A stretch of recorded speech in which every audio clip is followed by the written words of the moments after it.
Hello everybody, it's Johnny5. In this video, I'm going to show you how to find YouTube subscription videos with the Find tool for Google Chrome. All you need to do is go on YouTube, go to your subscription page, which I am now on here. Now go over here on the three dots menu settings, click that, go to Find, and this box will come up. It's like a search box for anything on the page. Let's say you want to find a video of your channel that you like to watch, but you don't know the name of the video.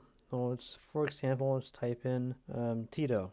This one. So you click on it, not click on it, but click on the box up here, type in the word Tito, and it will show up that name on here on the page. Now you can go down, it'll show you highlighted where it is. It does go on here sometimes just because it's the same letters, but most likely it will come up on the YouTube page. Now let's find one that's down below on the page, like for this example, living in a van. Now type in living, and it'll show 1 to 10 options.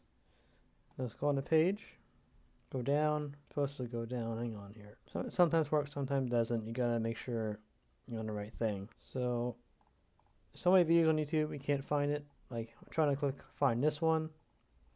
So let's try a different one. Try this one. Just type in the words JT. Now go JT, JT, go down, and you'll find it highlighted for you here. So this is a great tool if you need help to find certain words or phrases, or if you're coding certain code, sometimes for code snippets, it depends. So that's really all you need to do. It's really simple. So I hope this video helped you out. If you have more questions, put in the comments, and have a wonderful day. See ya.